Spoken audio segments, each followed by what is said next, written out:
Welcome to Building a Necromancer in CARPS. This video has been created for the Tales from Elsewhere January 2026 TCS. Thanks to Peter for his Discord channel and Isaac and Daniel for their streaming efforts. Here I'm going to speed run through the character creation of a 6th level spellcaster, a female necromancer named Rose. She needs to be 6th level so she can pick some cool spells, and at the end demonstrate one of them on an unsuspecting hobgoblin. The data in CARPS is currently set up for a medieval fantasy setting, so a classic necromancer that wields death magic will fit right in. As you can see, when creating a character, CARPS generates them with their details already filled in. If they're an NPC, they're probably right to go without any further adjustment. If you're creating a player character, then the player will probably want to fine-tune them. I mean, who doesn't like a bit of min-maxing? I've just set her to a more appropriate miniature and portrait. Moving on to attributes, the most important attribute for a spellcaster is int or intelligence, which determines their maximum spell level. Will or willpower is also important, as will saves can be vital for casting spells and resisting spell effects. Under the physical attributes, dex or dexterity is probably the most important, as it affects her defense value and the accuracy of her ray spells. I'm also giving her some more appropriate background and personality options. Personality traits help define how a character sees themselves and treats others. Intolerant, superior, and unscrupulous. Sounds great for a necromancer. We then need to set her skills. CARPS is a skill-based classless system with levels, so every aspect of a character's improvement is defined by their skills. Every time they level up, they get more skill points, and where they put those determines how their abilities improve and expand. Again, the program has randomly assigned their skill points, but we can easily move these around and make sure she's got the skills she needs to wield her death magic effectively. Rose is a classic caster, like a typical wizard, so there is a bit of a skill tree she has to fill out. Without going into too much detail, it looks like the program has already picked up all the required skills. Just quickly, there are 12 spheres of magic, one being necromancy. It is possible to focus on one, making it a favoured sphere, but you then need to pick 3 others that have been neglected, making them foreign spheres. Favoured sphere spells are effectively 1 level higher, while foreign spells are 1 level lower.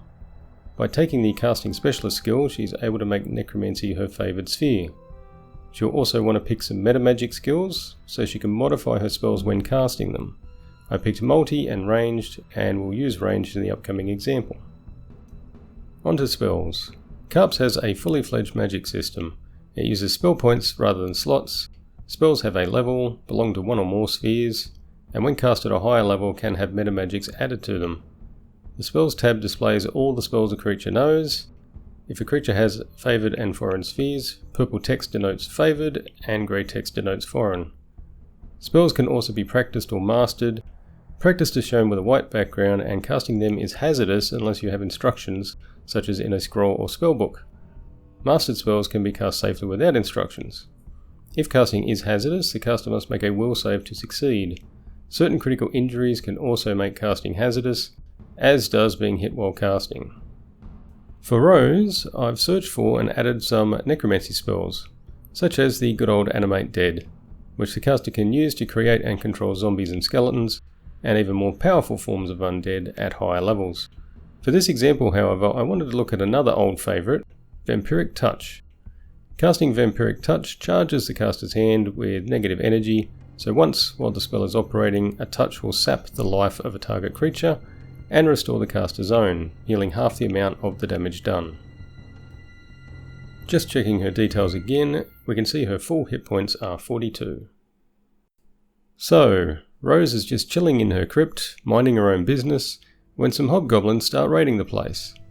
She hears them coming and casts her Vampiric Touch spell, but casts it 1 level higher and adds the ranged meta magic to it, transforming it from a touch spell to a ray spell. She'll now be able to hit the hobgoblins from up to 40 feet away. For this spell, you also get an extra trigger for each 2 levels higher, and since this is a favoured spell, it is effectively another level higher, so she'll also get a second ray. A hobgoblin archer comes into view, moves down the stairs, and lines up Rose so he can take a shot with his bow. They've both taken an action at this point, so I'll run the encounter forwards. The hobgoblin's attack with the bow is a 9, and all rolls in CARPS are 2d10. so his attack will be 2d10 plus 9 against Rose's defense, which is 22. However, he also gets a plus 2 as she's facing away from him. She doesn't try to dodge, so her defense is passive, and I've set the hobgoblin's damage roll to average. The arrow hits and does about 13 points of damage, and inflicts an eye injury. That's a pretty nasty critical actually. She's a bit unlucky there. Until she can source a restoration potion, she's only going to have one working eye. That injury will also hit her with a -2 penalty to ranged attacks until it is cleared. She turns and fires off her vampiric ray.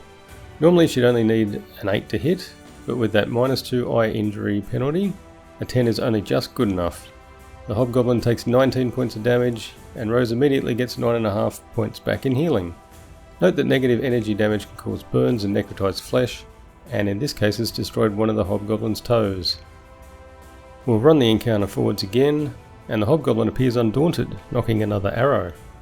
Before he can fire though, Rose unleashes a second vampiric ray, inflicting 23 points of damage this time, fully healing herself and killing the hobgoblin outright. The creature collapses to the floor, now nothing more than a blackened shell of necrotized flesh. Well, that's it for Rose the Necromancer. I hope you found this interesting. If you want to know how to build a barbarian, check out my previous video. That's all for now folks, and may your characters always be awesome.